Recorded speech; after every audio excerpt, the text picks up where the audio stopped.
একটা গ্রামে রিমা নামের একটি মহিলা একলা থাকত। রিমার বাবা ওই গ্রামের প্রধান ছিল, যে বহু বছর আগে মারা গেছিলেন। লোকেরা প্রায় রিমার বাড়ি থেকে রাতের বেলায় ভয়ানক আওয়াজ পেত, আর অনেক সময় ওইখানে জানোয়ারদের হাড়ও পেত।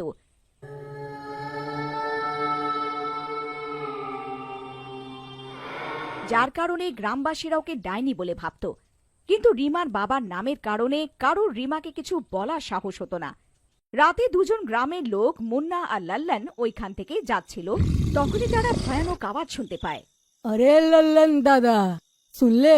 কেউ আওয়াজ দিচ্ছে আমাদের দুজনকে। চুপ কর, দেখতে পারছিস না কোথা থেকে এগোচ্ছিস? চুপচাপ চলে চল, না হলে কোথাও ধরে না ফেলে দেয় এই ডাইনিটা। এমন বলে মুন্না আর লাল্লান চুপচাপ ওইখান থেকে চলে যায়। আর পরের দিন সকালে মুন্না আর লাল্লান এইসব কথা গ্রামের লোকেদের বলে, যেটা শুনে গ্রামের লোকেরা রিমাকে গ্রাম থেকে বার করার সিদ্ধান্ত নেয় আর রিমার বাড়ি যায়। আর রিমাকে বলে, রিমা বোন, অনেক হলো, তুমি এই গ্রাম ছেড়েই দাও। হ্যাঁ, তোমার এইখানে থাকাতে আমাদের অনেক সমস্যা হচ্ছে, বুঝলে? আমার এখানে থাকাতে তোমাদের কি সমস্যা হতে পারে ভাই? এটা আমার বাবার গ্রাম, তোমরা আমার সাথে এমন কি করে করতে পারো? দেখো রিমা বোন, এখন তো আমরা তোমাকে ভালো করেই বোঝাচ্ছি, বুঝে যাও, না হলে আমাদের তোমার সাথে জোর জবরদস্তি করতে হবে। হ্যাঁ। গ্রামবাসীদের এই রাগ দেখে রিমা গ্রাম থেকে চলে যায় আর গ্রামের থেকে কিছু দূরে একটা জঙ্গলে ঝুপড়ি বানিয়ে থাকা আরম্ভ করে। কিন্তু রিমার যাবার পরও রিমার বাড়ি থেকে ভয়ানক আওয়াজ আসা বন্ধ হয় না। একদিন গ্রামে এক ডাইনি আসে আর গ্রামে ঘুরতে থাকে, আর ওর নজর বাইরে শুয়ে থাকা মহিলার ওপরে পড়ে। ডাইনি মহিলার কাছে যায় আর ওকে ঘাড় ধরে উঠিয়ে নেয়। আরে মরে গেলাম রে, এই ডাইনি কোথা থেকে এসে গেল? কেউ বাঁচাও রে, কেউ বাঁচাও।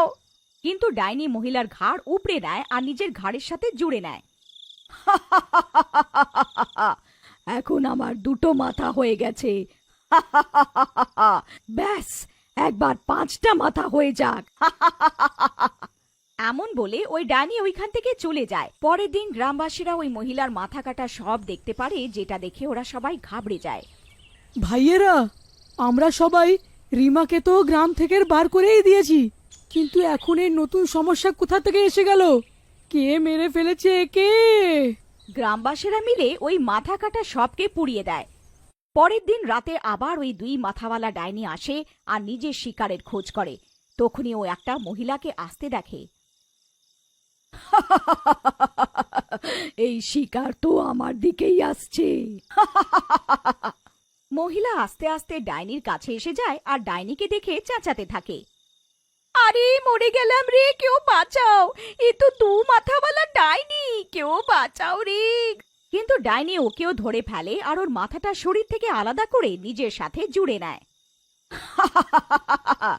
মজা এসে গেল, এখন আমার 3টে মুন্ডু হয়ে গেল, এখন শুধু 2টো মাথা বাকি। তারপর মজা এসে যাবে। এমন বলে ডাইনি ওইখান থেকে উধাও হয়ে যায়। আর পরের দিন লোকেরা মাথা কাটা সব পায়।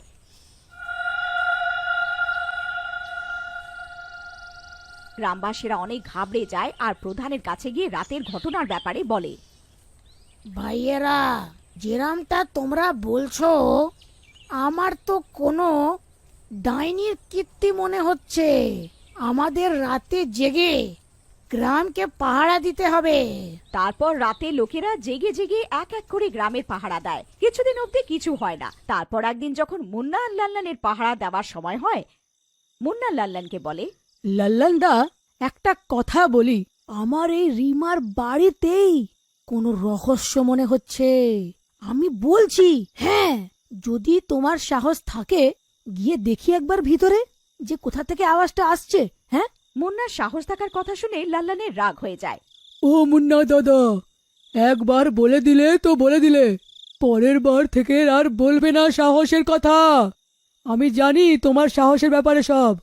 রোজ তো বৌদির কাছে মার খাও তুমি, হ্যাঁ? আরে ইয়ার, এখন এরম ভাবে অপমানিত করো না আমাকে রে ভাই। চলো চলি। তারপর মুন্না আর লাল্লান চুপচাপ বাড়ির ভেতরে ঢুকে পড়ে। বাড়ির ভেতর থেকে অনেক দুর্গন্ধ আসছিল।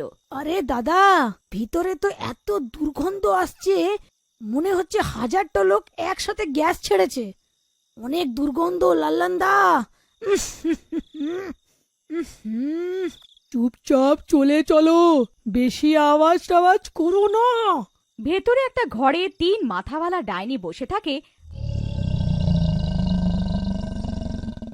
আর একটা বুড়োকে চেইন দিয়ে বেঁধে রেখেছিল আর ছুরি দিয়ে কাটছিল। বুড়ো, 3টে মাথা হয়ে গেছে আমার।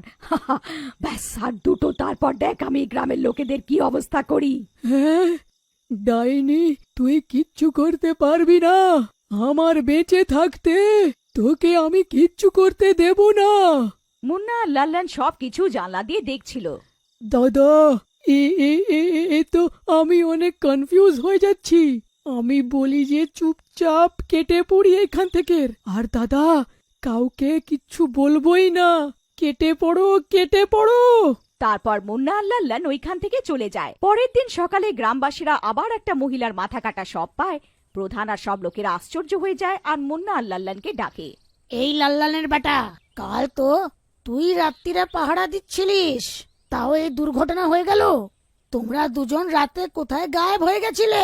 গ্রামবাসীদের রাগ দেখে লাল্লান আর মুন্না গ্রামবাসীদের রাতে সব ঘটনাটা বলে দেয়, যেটা শুনে প্রধান বলে, এই সব কি হচ্ছে? এই সব তো আমাদের এখন রিমাই বলতে পারে যে ওর বাড়িতে কি হচ্ছে। তারপর গ্রামবাসীরা জঙ্গলে রিমার বাড়ি যায় আর রিমাকে ডাকে।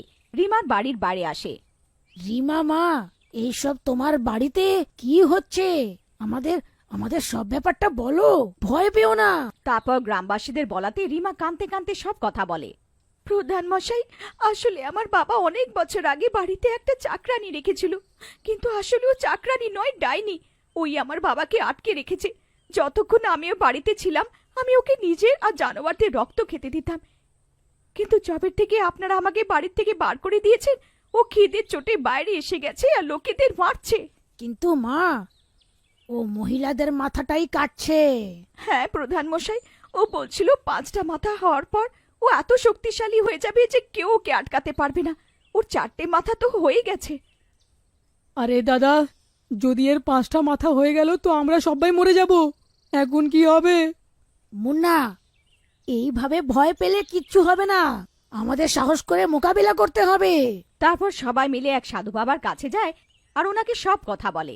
গ্রামের লোকেরা, এর তো একটাই উপায় আছে। এই ডাইনির সব মুন্ডুটা কেটে আগুনে পুড়িয়ে দাও আর ওর শরীরে গঙ্গা জল ঢেলে দাও। তারপর গ্রামবাসীরা গ্রামে আসে আর একটা যোজনা বানায়। যোজনার মতন ওরা রিমার মাথার সাথে একটা নকলি মাথা লাগিয়ে দেয় আর পাশে আগুন লাগিয়ে দেয়। রাতে ডাইনি ওখানে আসে আর রিমাকে দেখে। রিমা, তো তুইও আমাদের বংশে মিশে গেলি। চল, 5ম মাথাটা তোর থেকেই নিয়ে নিচ্ছি। এমন বলে ডাইনি রিমার দিকে এগোয় আর রিমার নিজের নকলির মাথা বার করে ডাইনিকে দিয়ে দেয়। ডাইনি মাথাটাকে নিজের সাথে জোড়া লাগানোর চেষ্টা করে, কিন্তু নকলি মাথা হওয়ার কারণে ওটা জোড়া লাগে না।